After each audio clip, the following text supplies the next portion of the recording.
ભણીશું NCERT ના મહત્વના પ્રશ્નો, જેનો પહેલો વિડિયો પાર્ટ 1। એમાં પહેલો પ્રશ્ન, ઓક્સિજન વાયુનું પ્રમાણ કેટલા કિલોમીટરની ઊંચાઈ પછી ઓછું થતું જણાય છે? ઓક્સિજન વાયુ જે રહ્યો એનું જે પ્રમાણ રહ્યું એ આપણે ઉપર અવકાશમાં કેટલા કિલોમીટર સુધી જઈએ તો એનું ઓછું થતું જણાય છે। 110 કિલોમીટર સુધી ઓક્સિજનનું પ્રમાણ હોય પછી એ ઓછું થતું જણાય છે। બીજો પ્રશ્ન, વાતાવરણમાં નાઇટ્રોજન વાયુનું પ્રમાણ કેટલા ટકા છે? હવે વાતાવરણમાં વિવિધ વાયુઓ રહેલા છે, જેમાં નાઇટ્રોજન વાયુનું પ્રમાણ કેટલા ટકા છે? તો એ કેટલા ટકા છે? 78%। વાતાવરણમાં નાઇટ્રોજન વાયુનું પ્રમાણ કેટલું? 78%। ત્રીજો પ્રશ્ન, પૃથ્વી પર પીવાલાયક પાણી કેટલા ટકા છે? આપણે પૃથ્વી પર પીવાલાયક પાણીનો જથ્થો કેટલો? તો એ છે 3%। ફક્ત પીવાલાયક પાણી કેટલું? 3% પીવાલાયક પાણી, બાકી બધું પાણી કેવું? પીવાલાયક નથી। જે દરિયાનું, સમુદ્રનું ખારું પાણી કેવું છે? ખારું પાણી। પીવાલાયક પાણી ફક્ત કેટલું છે? 3%। ચોથો પ્રશ્ન, કયા આવરણના માધ્યમથી અવાજ સાંભળી શકાય છે? આપણે જે અવાજ સાંભળી શકીએ એ અવાજ કયા માધ્યમના કારણે આપણે સાંભળી શકીએ? તો વાતાવરણ। કયા આવરણના કારણે? વાતાવરણના કારણે આપણે અવાજ સાંભળી શકીએ છીએ। પૃથ્વીનો ઉપરનો પોપડો લગભગ કેટલો જાડો છે? જે પૃથ્વીનો ઉપરનો જે પોપડો રહ્યો એ કેટલો જાડો? તો 64 કિલોમીટર થી 100 કિલોમીટર। 64 થી 100 કિલોમીટર ઉપરનો પોપડો જાડો છે। આગળનો પ્રશ્ન છઠ્ઠો, વાતાવરણમાં કાર્બન ડાયોક્સાઇડ વાયુનું પ્રમાણ કેટલું? આપણે નાઇટ્રોજન વાયુનું પ્રમાણ જોઈ ગયા, કેટલું છે? 78%। એવી રીતે કાર્બન ડાયોક્સાઇડ વાયુનું પ્રમાણ કેટલું? તો 0.03%। કાર્બન ડાયોક્સાઇડ વાયુનું પ્રમાણ કેટલું? 0.03%। આગળનો પ્રશ્ન, વાતાવરણમાં ઓક્સિજન વાયુનું પ્રમાણ કેટલું? કયો વાયુ? ઓક્સિજન વાયુનું પ્રમાણ કેટલું?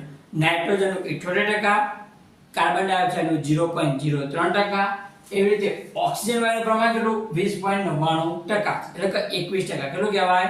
21%। આગળનો પ્રશ્ન, પૃથ્વીની સપાટીના લગભગ કેટલા ટકા ભાગ જલાવરણથી ઘેરાયેલો છે?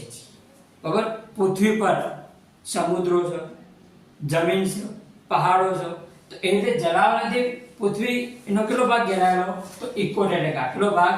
71% જલાવરણથી ઘેરાયેલો છે।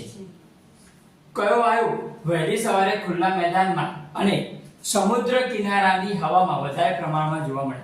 આપણને સવારે, વહેલી સવારે આપણને કયો વાયુ જોવા મળે? સમુદ્ર કિનારાની હવામાં વધારે પ્રમાણમાં જોવા મળે તો ઓઝોન વાયુ। કયો વાયુ? ઓઝોન વાયુ। કયો વાયુ સ્વાસ્થ્યવર્ધક, એટલે કે આપણા સ્વાસ્થ્ય માટે સારું એમ સ્વાસ્થ્યવર્ધક વાયુ છે? તો કયો વાયુ? ઓઝોન વાયુ। કયો? ઓઝોન। પ્રશ્ન 11, કાર્બન ડાયોક્સાઇડ વાયુનું પ્રમાણ કેટલા કિલોમીટરની ઊંચાઈ પછી ઓછું થતું જણાય છે? જેમ જેમ આપણે ઉપર જઈએ એમ એમ કાર્બન ડાયોક્સાઇડનું પ્રમાણ શું થતું જાય? ઓછું થતું જાય। શું થતું જાય? ઓછું। 20 કિલોમીટર પછી જાઓ, 20 કિલોમીટરની ઊંચાઈએ જાઓ તો પ્રમાણ કેવું થતું જાય? ઓછું। કેવું થતું જાય કાર્બન ડાયોક્સાઇડનું? ઓછું। બીજો પ્રશ્ન, સામાન્ય રીતે મૃદાવરણથી દર 1 કિલોમીટરની ઊંડાઈએ જતા કેટલા સેલ્સિયસ તાપમાનમાં વધારો થાય? જેમ જેમ આપણે જમીનની અંદર જઈએ 1 કિલોમીટર એમ એમ તાપમાનમાં કેટલો વધારો થતો જાય? તો 30°C। 1 કિલોમીટર ઊંડા જાઓ તો 30°C, તો પછી બીજા 1 કિલોમીટર ઊંડા જાઓ તો એમ 30°C તાપમાનમાં શું થતો જાય? વધારો। શું થતો જાય? વધારો।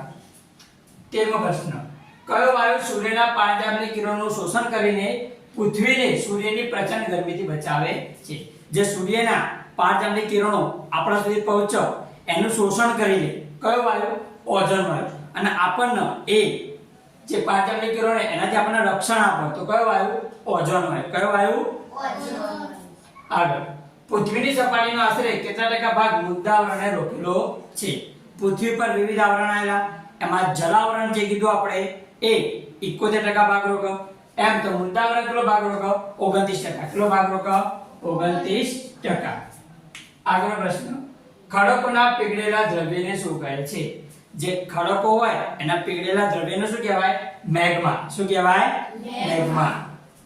વાતાવરણમાં આર્ગોનનું પ્રમાણ કેટલા ટકા? આપણે ભણી ગયા નાઇટ્રોજનનું પ્રમાણ 78%, ઓક્સિજનનું પ્રમાણ 20.99%, કાર્બન ડાયોક્સાઇડનું પ્રમાણ 0.03%, એમ આર્ગોન વાયુનું પ્રમાણ કેટલા ટકા? 0.94%। ટકા. આગળનો પ્રશ્ન, નાઇટ્રોજન વાયુનું પ્રમાણ કેટલા કિલોમીટરની ઊંચાઈ પછી ઓછું થતું જણાય? આપણે ભણ્યા કે ઓક્સિજન વાયુ જે રહ્યો 110 કિલોમીટર પછી એનું પ્રમાણ ઓછું થતું જાય, કાર્બન ડાયોક્સાઇડ વાયુનું પ્રમાણ 20 કિલોમીટર પછી ઓછું થતું જણાય, એમ નાઇટ્રોજન વાયુનું પ્રમાણ કેટલા કિલોમીટર પછી ઓછું થતું જણાય? તો 130 કિલોમીટર પછી નાઇટ્રોજન વાયુનું પ્રમાણ ઓછું થતું જણાય. જો વિડિયો ગમ્યો તો તમે આને લાઈક કરી દો.